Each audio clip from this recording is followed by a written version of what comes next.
कधी कधी विचार करताना जाणवतं की या महाराष्ट्राच्या भूमीत किती वेगवेगळ्या क्षेत्रातली किती असाधारण माणसं होऊन गेली, किती संत पुरुष, किती लढवय्ये, किती समाजसुधारक. कित्येकदा असं वाटतं की आपण गणती करायला बसलो तर आपली अख्खी हयात जाईल, पण गणती संपणार नाही.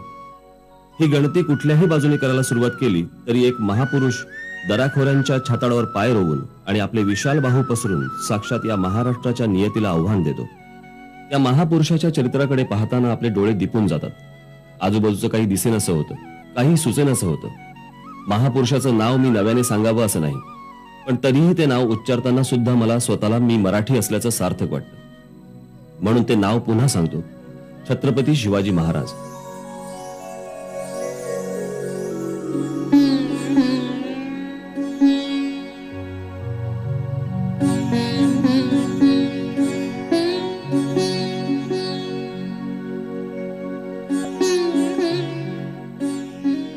महाराजांचं चरित्र शब्दात सांगणं महाकठीण, कारण त्यात किती पैलू, किती जाणीवा, किती कथा आणि किती मूल्य.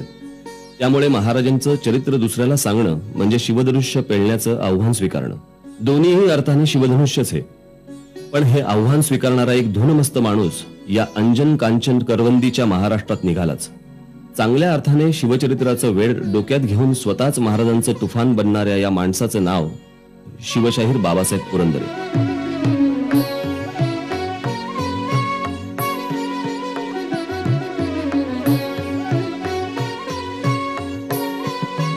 माझ्या लहानपणापासून शिवशाहीर बाबासाहेबांचे हे तुफान मी अनुभवत आलोय.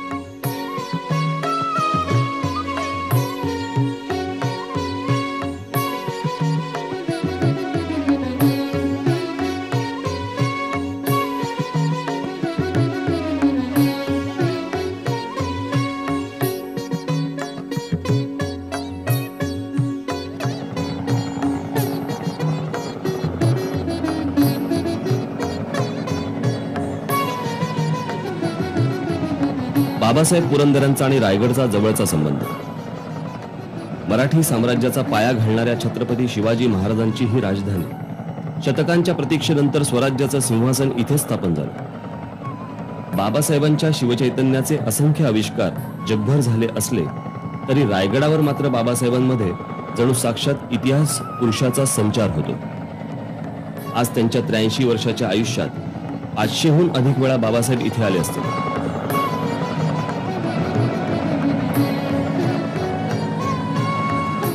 त्यामुळे त्यांचं ह्या हृदयीचं त्या हृदयी जे काही चालतं ते जाणण्याकरता आम्ही हीच जागा निवडली. किल्ले रायगड, मराठ्यांची राजधानी. मला रायगडावर बाबासाहेबांबरोबर असताना प्रत्येक शिवकालीन गोष्ट जिवंत झाल्यासारखी वाटत होती. फक्त मलाच नव्हे तर माझ्या सोबत असणाऱ्या प्रत्येकाला. बाबासाहेब, आपण आज आपल्या व्याख्यानांना 50 वर्ष पूर्ण केली. 50 वर्ष आपण महाराष्ट्राला, या महाराष्ट्राचा इतिहास सांगत आलात, महाराजांचा इतिहास सांगत आलात. आपल्याला हे करिअर निवडावं असं का वाटलं?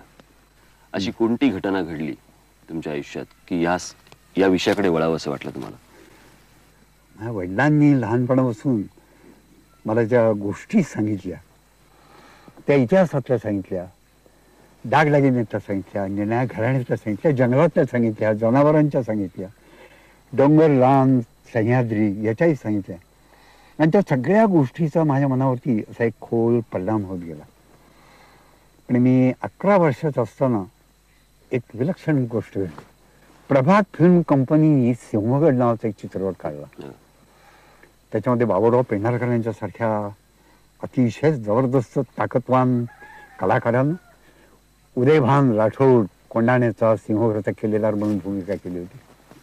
आणि तानाजीची भूमिका शंकरराव भोसले या नावाच्या कोल्हापुरातल्या एका कलाकारांनी केली होती. मी त्यांना कधी पाहिलं नव्हतं, त्यांचा माझा काही परिचय नव्हता. पण पडद्यावरती मी पाहिला तो मूर्तिमंत तानाजी मालुसरेच पाहिला. आणि तो चित्रपट मी जेव्हा पाहिला तेव्हा माझ्या मनावरती तो तानाजी इतका एखाद्या खडकात कोरलेल्या शिल्पासारखा उमटला की तो आजही पुसला जात नाही. प्रभात फिल्म कंपनीशी मी अत्यंत कृतज्ञ आहे.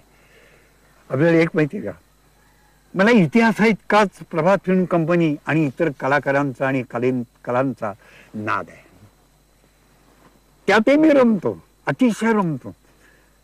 म्हणजे ते रमायला लागलं की मला जेवणाची आठवण होती. शंकरराव भोसलेंनी जे तान्हाईचं काम केलंय आणि त्याच्यामध्ये केशवराव धायवरांनी शेलार मामाची भूमिका केली, अलौकिक. त्यात मी घडलो ना. याचं कोणी भविष्य वर्तवलं होतं का आपलं? नानासाहेब नारळकर माहिती आहेत ना, नूतन मराठीचे ते मुख्याध्यापक होते. असे मी भावी स्कूलचा विद्यार्थी. नूतन मराठी आणि भावी स्कूल याच्यामध्ये फार फरक नाही. आमच्या शाळेची टिंगल तर लोक असं करत असत, नापास मुलांची शाळा. पण त्या शाळेमध्ये मी शिकत होतो. भावी स्कूलच्या एका संमेलनामध्ये मी बोलतोय ते 1936 सालचा आहे. मी 14 वर्षाचा होतो. आणि त्यावेळेला मी एक छोटासा 3 मिनिटाचा असा उतारा पाठ केलेला होता. चक्क कवितेसारखा पाठ केला होता, गद्य उतारा होता. आणि तो मी स्टेजवर मी तो म्हणून दाखवला. तो ऐकला आणि प्रेक्षकामध्ये बसलेले पाहुणे म्हणून आलेले नूतन मराठीचे मुख्याध्यापक नानासाहेब नारळीकर ते चटकन आत आले. नानासाहेब नारळीकर म्हणजे एखाद्या पर्वताचं शिखरच होतं माझ्या पुढे. आणि मी एवढा झुरळ. त्यांनी 2 माझ्या दंडानं असं धरलं आणि असं उचललं आणि ते म्हणले, अरे खूप अभ्यास कर, खूप खूप शिक, खूप मोठा होशील. एका शिक्षकाने दिलेली प्रेरणा. की मला स्वतः शिकवायला नव्हते. मला कोणी विचारतात तुमचे गुरु कोण? जो शिकवतो तो गुरु. तो कोणी असेल, मग तो कोणी असेल आणि कोणत्याही बाबतीतला असेल, कोणत्याही विषयातला असेल.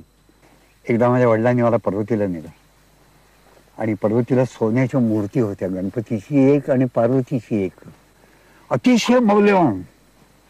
माझ्या त्या वयामध्ये मला एक मूर्ती अशी काही उचलून हातात धरता आली नाही. 1200 तोळे असे ते असं वजन. आणि त्या मूर्ती जेव्हा हातामध्ये घेतली त्यावेळेला तिने असं वडिलांनी असं म्हटलं की या मूर्तींची स्थापना 200 वर्षापूर्वी अमक्या दिवशी इथे झाली. तुमचे माझे पूर्वज इथं हजर होते. ह्या एका गोष्टीचा माझ्या मनावरती इतका परिणाम होऊन गेला की ही मूर्ती आज मी हातात घेतोय, सोन्याची मूर्ती आहे, ती पुढे चोरीला गेली. परंतु ती मूर्ती माझ्या पूर्वजांनी पण पाहिली आहे किंवा हातात घेतली आहे, मी आज ती घेतोय.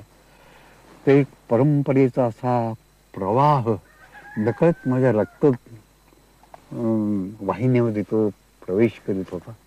माझी जर प्रेरणा कुठे असेल ना, ते अशा लहानशा छोट्या मोठ्या गोष्टीत नाही. बाबासाहेबांनी इतिहासकालीन छोट्या मोठ्या गोष्टी जमवण्याकरता अनेक गड किल्ले कित्येक वर्ष पालथे घातलेत. अनेक इतिहासकालीन सरदारांच्या वंशजांच्या विनवण्या केल्यात. बाबासाहेबांचं घर म्हणजे अशा इतिहासकालीन वस्तूंचा मोठा खजिनाच आहे. गेली अनेक वर्ष मी बाबासाहेबांसोबत तो बघत आलोय.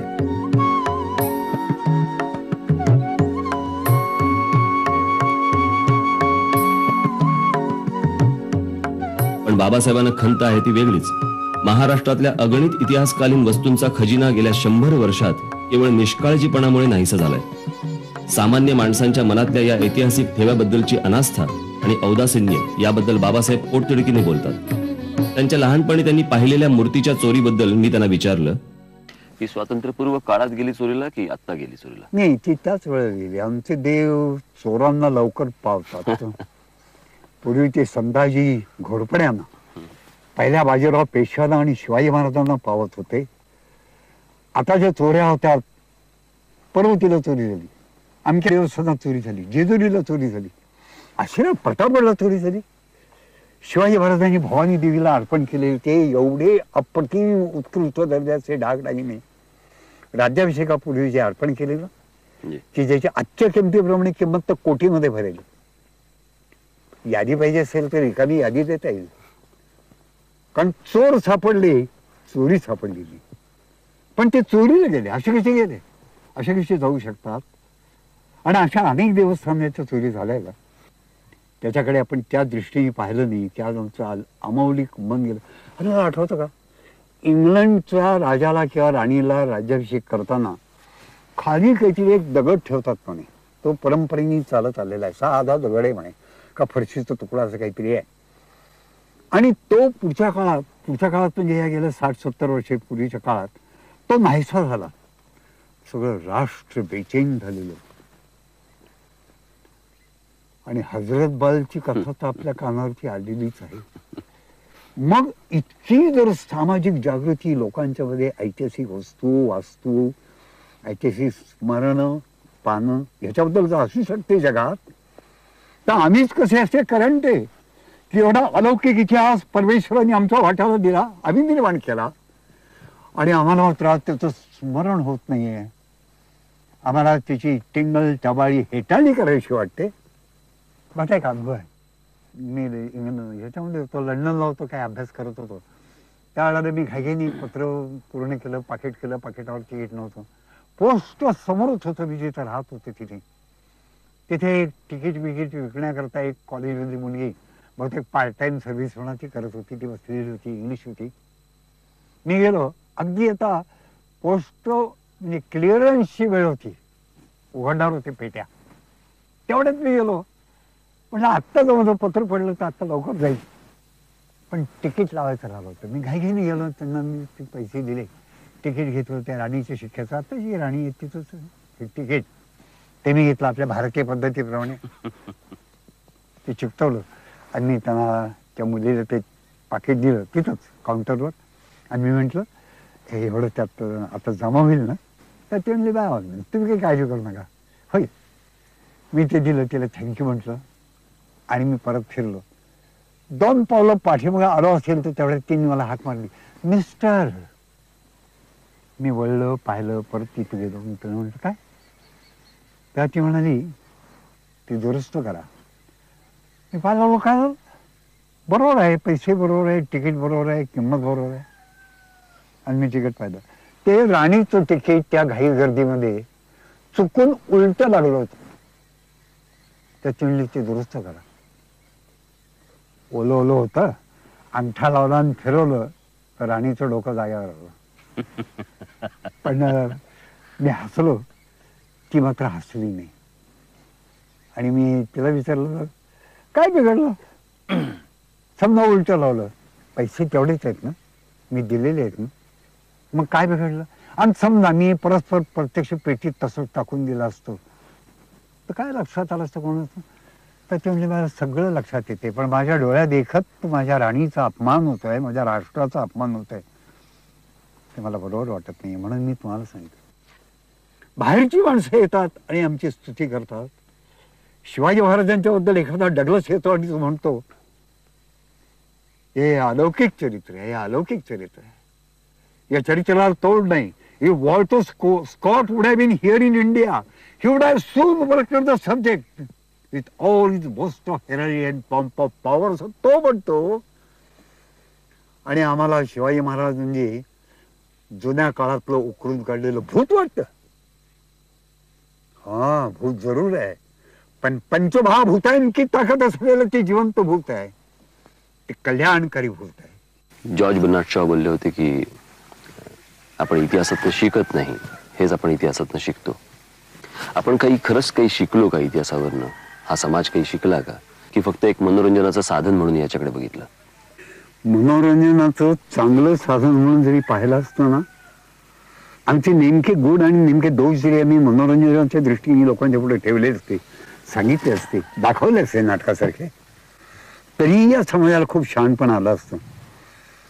पण त्यांनी इतिहासाकडे एक कित्येकदा तर चेष्टा कुचेष्टा टवाळी, कधी व्यक्तीची तर कधी समाजाची, या दृष्टीने इतिहासाकडे पाहिलं आणि त्यामुळे नुकसान झालं. आता बर्नार्ड शॉ हा एक इंग्लिश मनुष्य, जागृत देशातला मनुष्य सुद्धा हे म्हणतो की इतिहासातून काहीच शिकत नाही, हेच आम्ही इतिहासातून शिकतो.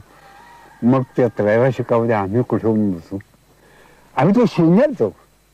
आम्ही इतिहासात तर काहीच शिकलो नाही. एक साधं उदाहरण आहे डोळ्यापुढे की अलेक्झांडर पासून त्याची शेवटी अब्दालीपर्यंत, इतकंच नव्हे इपीच्या फकीरापर्यंत. इपीचा फकीर नावाचं एक प्रकरण ब्रिटिश काळामध्ये होऊन गेलं. तिथपर्यंत सारख्या हिंदुकुश आणि खैबर-खिंड ह्या बाजूने आमच्यावरती स्वाऱ्या येत आहेत, हल्ले येत आहेत. पेशव्यांना याची जाणीवच आहे, शिवाजी महाराजांना होती. सरहद्दीच्या बंदोबस्ताच्या बाबतीमध्ये महाराजांची जागरूकता दाखवली आहे. ती जागरूकता पेशव्यांनी दाखवली नाही. ओनली एक्सपान्शन, नो कॉन्सॉलिडेशन, हा पेशव्यांनी केलेला एक अत्यंत मोठा दोष किंवा चूक आहे. याचा अर्थच असा की मागच्या इतिहासात आम्ही काही शिकलो नाही, की ही बाजू जर रिकामी पडली की ह्या बाजूनी शत्रू आत येतो. साधं वारा सुटला तर खिडक्या आपण बंद करतो ना. मग हे राष्ट्राच्या बाबतीमध्ये आम्हाला समजू नये. महाराजांच्या या एवढ्याशा लहानशा स्वराज्यामध्ये सुद्धा सरहद्दीच्या बाबतीत त्यांनी घेतलेली दक्षता पाहिल्यानंतर लक्षात येतं की हा नेशन बिल्डर आहे, हा इस्टेट बिल्डर नाही आहे, हा प्रॉपर्टी निर्माण करायला निघाला कोणीतरी पुंजीपती नाही आहे. हा राष्ट्र उभं करू पाहतोय. हे सगळं समाजाकरता आहे, राष्ट्राकरता आहे, हे देवदेवतांच्या करता आहे, संस्कृती करता आहे. हे कायमचं जगाच्या कल्याणाकरता आपण काही करतो त्या भावनेनी ते करता येतं. ही भावना जर राज्यकर्त्यांनी किंवा पुढारी बनवणाऱ्या नेत्यांनी ही जर ठेवली नाही तर अशाच चुका गुन्हाकारांनी या पुढे चालूच राहणार.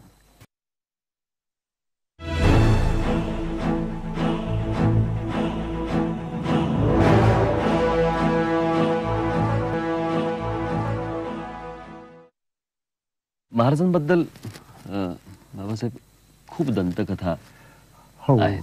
त्याच्याकरता ती इतिहास संशोधकांची आवश्यकता आहे. आणि या दंतकथाच जास्ती रुजल्या गेल्यात काही स्वाभाविक प्रमाणात, कारण काही त्यात प्रमाणात. लालित्य असतं. आता उदाहरणार्थ बघायला गेलं आपण तर ज्या महाराजांना आपल्या स्वतःच्या आईबद्दल एवढं प्रेम होतं ते असं एखाद्या सुभेदाराच्या सुनेकडे बघून असं म्हणतील का की अशीच आमची आई असती, जे खोट आहे. जे खोट आहे म्हणजे उदाहरणार्थ की घोरपडीचा किस्सा किंवा आपण किंवा भवानी तलवारीचा घेऊ आपण, हे थोडंसं आपण सांगू शकाल का? म्हणजे ह्या काय नक्की काय गोष्टी आहेत या? ह्या काय होतं, परंपरेनं त्या कथा येतात, सांगोवांगी अनेक ठिकाणी होतात. अहो आपल्या बाबतीत सुद्धा होतात. घोरपड आहे काय? हो. अहो, एकदा तर एका कॉलेजच्या समारंभाला मला अध्यक्ष बोलवलं आणि त्या प्रिन्सिपॉल साहेबांचा नाव नाही सांगत, पण तो त्यांचा माझा पूर्वीचा काही परिचय नाही.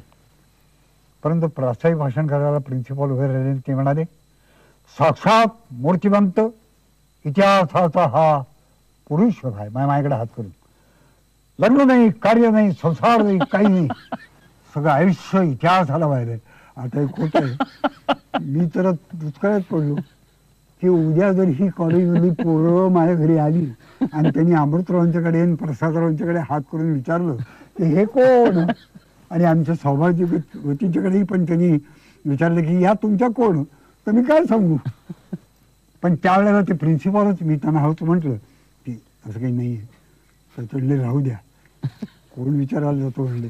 पण नंतर मी त्यांना म्हणले की यातनं गैरसमज पसरतात आणि मग ते पसरतच जातात, ते रूढ होतात. या दंतकथा ह्या अशाच आहेत. लोकांची स्वप्नरंजन आहेत. स्वप्नरंजन आहे. कुठून तरी ओळखत काय धचा मा, हे आता आपल्याला तर सगळ्यांना महाराष्ट्रात माहिती आहे. धचा मा केला त्यामुळे नारायणरावचा खून झाला, असं अगदी प्रत्यक्षात काही नाही. पण कुणीतरी पुण्यातल्या रिकाम टेकड्या तिच्या डोक्यात आलं, काय करायचं होतं, धरायचं होतं. पण काय झालं, मारले गेले. धरायचं होतं, मारले गेले. लगेच त्यांनी कथा करून तयार करून ती लोकांच्यात पसरून दिली. नाही, पण ह्या सगळ्या कथा ज्या वेळेला येतात त्या इतक्या जोरात पसरतात. त्या जेवढ्या जोरात पसरतात तेवढा मूळ इतिहास जोरात पसरत नाही. कोणाची निंदा नाही, नालस्ती नाही, अशा काही दंतकथा निर्माण होतात. पण जिकडे आपण ज्या एका महापुरुषाबद्दल ज्याला बोलतो त्याची जर याच्यामध्ये इमेजला जर समजा धक्का पोहोचत असेल, अशा जर काही दंतकथा असतील किंवा आहेत, तर त्या सर्वसाधारण माणसांच्या मनामधनं पुसण्याचा कोणी प्रयत्न का नाही केला पाहिजे.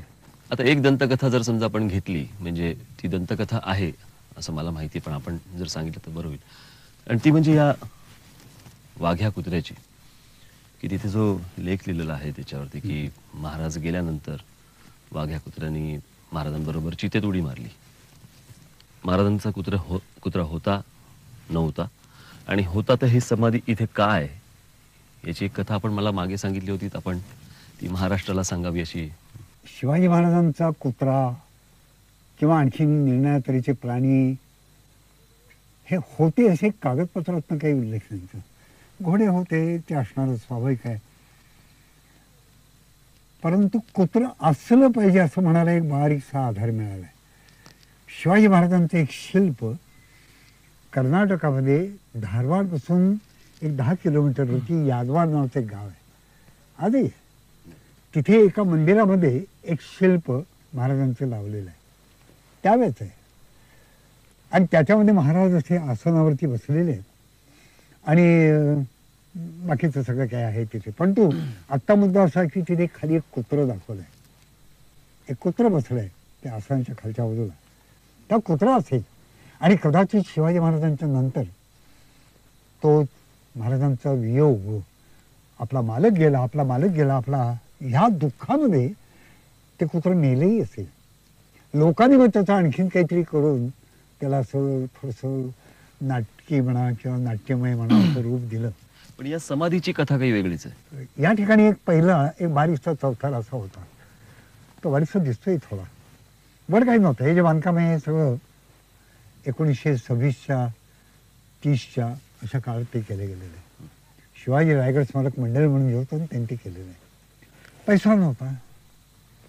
बरं, शिवाजी महाराजांचा तो जो काळ होता तो फारसा महाराष्ट्रामध्ये तसा गाजावाजाचा म्हणा किंवा असा अतिलोकप्रियतेचा असा तो नव्हता. त्यावेळेला काही परिस्थिती असते, त्यामुळे निधी जमवणं ही मोठी अवघड गोष्ट झाली होती. पुन्हा मंदीचा काळ, ब्रिटिशांचं राज्य, प्रयत्न चाललेला होता. राजे लक्ष्मणराव भोसले नागपूरचे, पुण्याचे गुंजाळ, तात्यासाहेब केळकर, नचिन केळकर, दादासाहेब कर्णिकर, ही सगळी मंडळी प्रयत्न करत होती पैसे जमवायचे, काम करायचं. आणि एकदम कुठून 4,000 5,000 कुठून आणायचे. आणि म्हणून या सगळ्या कार्यकर्त्या मंडळींच्या, शिवाजी रायगड स्मारक मंडळाच्या मंडळींच्या मनात एक कल्पना आली की आपण काही मंडळींना आवाहन करू. त्यावेळेला जे इंदोरचे महाराज होते त्यांच्याकडे आपण त्यांना आवाहन करू.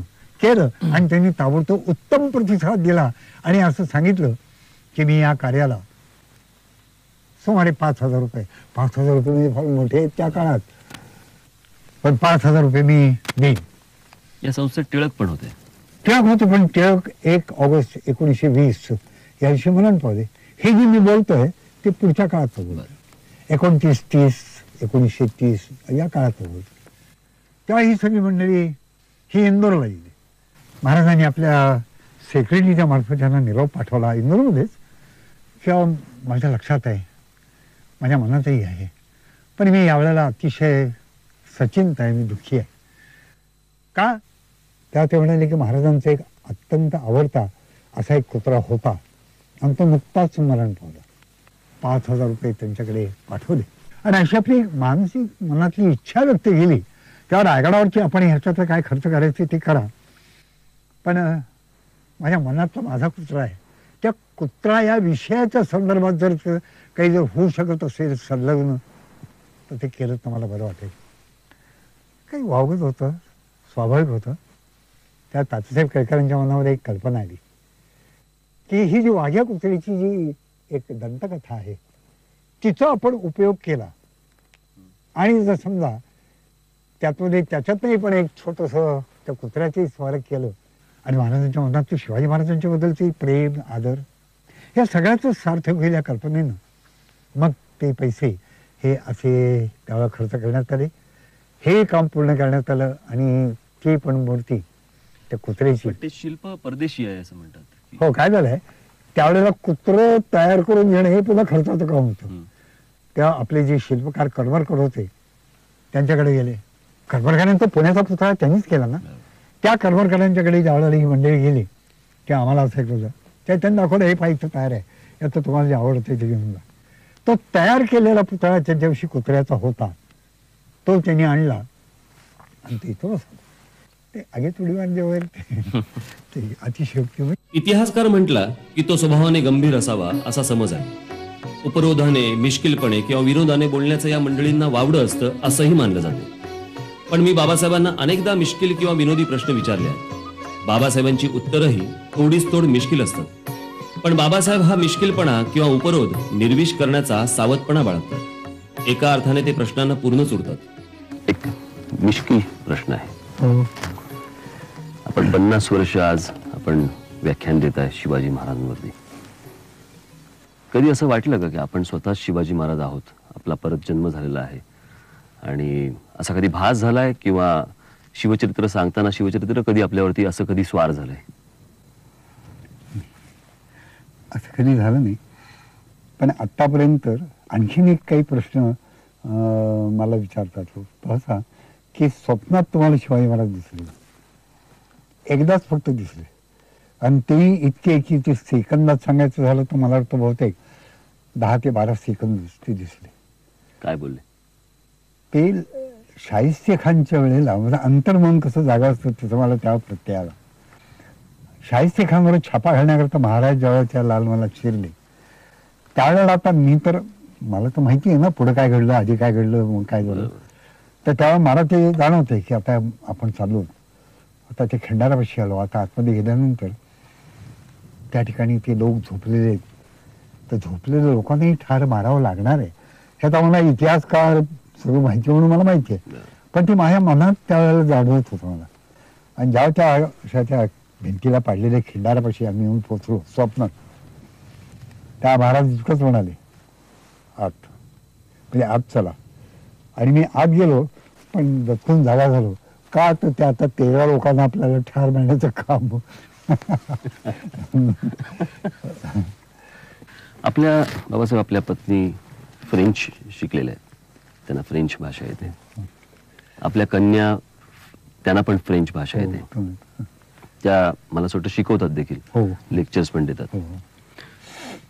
पण या सर्वांना आपण ज्याच्यामध्ये आयुष्य घातलं, त्या शिवाजी महाराज किंवा आपला इतिहास किंवा या सगळ्या गोष्टींमध्ये त्यांना कधी रस वाटला नाही का, किंवा त्यांना कधी पडावंसं वाटलं नाही का? नाही, ते त्यांच्या पद्धतीने त्या मर्यादेपर्यंत ह्या सगळ्यामध्ये समरस झाले, आताही होतात. बर. की काही गाणी आमच्या थोरल्या कन्या, त्यांचं नाव आहे माधुरी, बरोबर. तर आम्ही त्यांना जिजाऊ साहेब म्हणतो, तर त्या त्याच्यामध्ये भाग घेतात. त्यांनी कधी आतापर्यंत एकदाही ते नाकारलं नाही किंवा टाळलं नाही किंवा अनिच्छा दाखवली नाही, नावड दाखवली, असं कधी घडलं नाही. आता सगळं घरच मुळे या सगळ्या कार्याची गुंफले, पण प्रत्येकाचं एक एक शोभा आहे. त्यांचं ते फ्रेंच शिक्षण, त्याच्यानंतर गायन, त्यांचं चित्रकला, खेड्यापाड्यातनं आलेल्या हुशार पण गरीब विद्यार्थिनींकरता काही मदत करणं, ही जी काही कामं आहेत ना त्या करता येतं. आणि माझ्या पत्नी त्या सुद्धा अशाच एका कामामध्ये तिने पूर्णपणे गुंफून घेतले. मी खरं सांगू, मी या दोघींच्याकडे जे पाहतो ती योगिनी म्हणून पाहतो. ज्या अर्थाने आपण संसार करतो, हौस मौस गंमत चंगळ मंगळ, तसं त्यांनी दोघींनी त्यात तसा रस घेतले नाही. त्यांचा रस, आणि मलाही त्यात आनंद आहे. अमृतराव, प्रसादराव यांची पण आपापली क्षेत्र मोठी आहेत.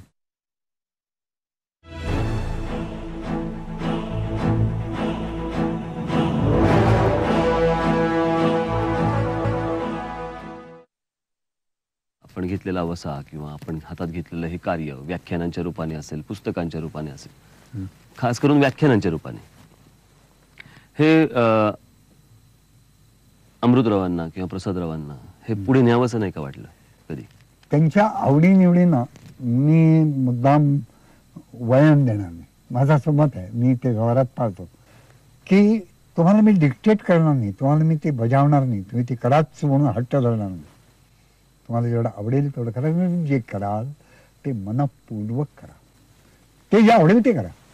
पण ह्या सगळ्या 50 वर्षामध्ये किंवा इतक्या वर्ष आपण हे कार्य करतात, याच्यामध्ये कोणाला हा इतिहास पुढे चालू राहावा, कोणीतरी सांगत राहावा, याच्यासाठी कोणाला घडवावं असं तुम्हाला कधी वाटलं नाही का, किंवा कधी घडलाच नाही का, किंवा कधी कोणी आलाच नाही का? आपण म्हणतो ते बरोबर आहे की जर एक काम विशिष्ट असं ठरवून जर एखादी व्यक्ती करत असेल तर त्याच परंपरेतनं तोच विषय, त्याचे जे काही अंग उपांग असतील ती ही करीत राहणं, यालाही महत्व असतं. हो, कारण आज आपण आपल्याला माहिती असलेला हा इतिहास संपूर्ण उद्या भविष्यात कुठे तो भ्रष्ट स्वरूपात तो येऊ नये लोकांसमोर, किंवा अजून म्हणजे आजच त्या इतिहासाचे इतके फाटे फुटलेले आहेत त्याला, जर समजा ह्याचं ज्ञान नसलेली माणसं जर नसतील तर येणाऱ्या जनरेशनने ऐकायचं काय, कोणाचं ऐकायचं? तर आता टेप रेकॉर्ड रेकॉर्डर हा जबाबदार धरावा लागेल. आणि हे सगळं टेप करून ठेवणं हा त्यातला एक मार्ग असेल. मी सगळं जे मी सांगतो बरोबर. ते अगदी 100% खरं असेल, बरोबर असेल अशी खात्री देता येत नाही ना. कदाचित पुढे काही पुरावे मिळतील, बरोबर. त्यात थोडंसं बदल करावा लागेल. कदाचित मी काही तर्काने जे विषय मांडतो ते बदलले जातील. की तुमच्याकडे एवढी लोक येतात, हो. भेटतात, त्याच्यामध्ये कोणामध्ये असा स्पार्क तुम्हाला दिसला का? आहेत 4-2 तरुण मुलं अशी आहेत की ते वाहून गेला तयार आहेत? की स्वतःला वाहून घेत आहेत. त्यांनी लिहिलंय. काही माझे अनुयायी म्हणा किंवा असे विद्यार्थी असे नाहीत, पण आमचे पांडुरंगराव बलकावडे आणखीन एक मुलगा आहे. आता पांडुरंगराव बलकावडे हे उत्कृष्ट संशोधक आहेत. म्हणजे मोडी कागद वाचणं, त्याची संगती लावणं, कारण ते फार अवघड काम आहे. हो. तो चक्रव्यूहच आहे का, पण ते अतिशय उत्तम रीतीने करतात असं प्रत्ययाला आलंय.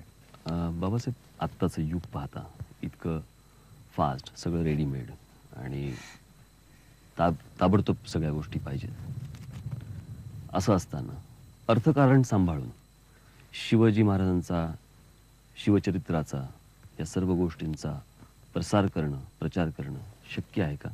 की आपण जसे केलं तितकंच ते अजूनही अवघड आहे? नाही, आता जरा सुविधा झाली आहे असं दिसतं. कारण गेल्या 50 वर्षामध्ये आणि विशेषतः आपले पूर्वीचे महाराष्ट्राचे माननीय मुख्यमंत्री आणि नंतर मग केंद्रामध्ये पण ज्यांनी खूप मोठं काम केलं ते यशवंतराव चव्हाण यांच्यापासून शिवचरित्राला पुन्हा एकदा अभ्यासाला म्हणा किंवा निर्णय साधनं जमवण्याला म्हणा पुन्हा एकदा उठाव आला. आता निदान जनतेला इतकं पटलंय की इतिहास हा अगदीच काही टाकाऊ फालतू विषय नाही. त्यातही काही आहे, प्रेरणा देणार आहे, काही सांगणार आहे, काही आनंद देणार आहे, काही कलात्मक आहे.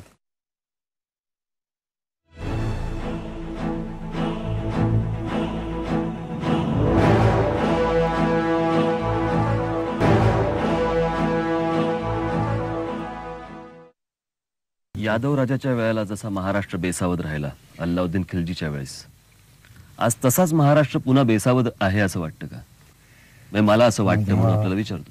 महाराष्ट्रावरती होणारी विविध प्रकारची कुठच्याही क्षेत्रातनं होणारी आक्रमणं, की याच महाराष्ट्राच्या मातीमध्ये तोच मराठी माणूस कुठेतरी चाचपडताना दिसतोय. खरं सांगू का, जीर्ण शीर्ण झालेल्या आपल्या एका प्रचंड राष्ट्राला स्वातंत्र्य मिळाल्यानंतर पहिल्या 2 पिढ्यांना उपभोग घेण्याची परवानगीच नाही. कष्ट कष्ट आणि कष्ट. इंदिरा गांधींनी ते काही 20 कलमी त्यांच्या आणीबाणीच्या काळामध्ये जे दिले होते ते एकदा मी अगदी शांतपणे वाचले. अहो, खरंच चांगले होते.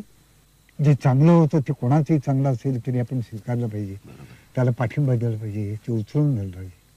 आणि आजच्या तरुणांच्या पुढे जी माणसं आहेत ना, त्याच्यामध्ये आपल्यासारखी माणसं आहेत.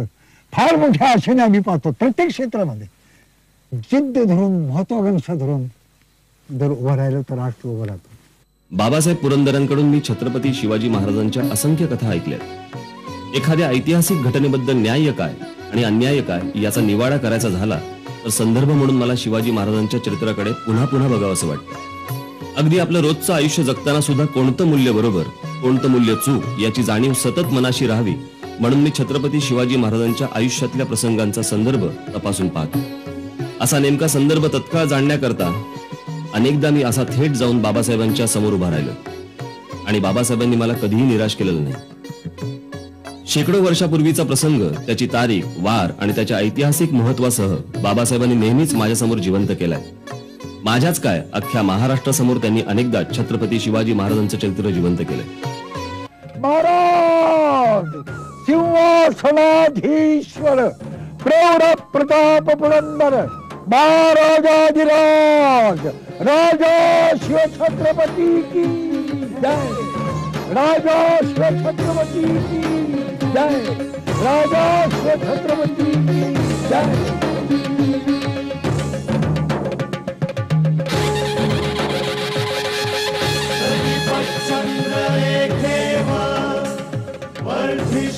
विश्ववंदिता शाह सुर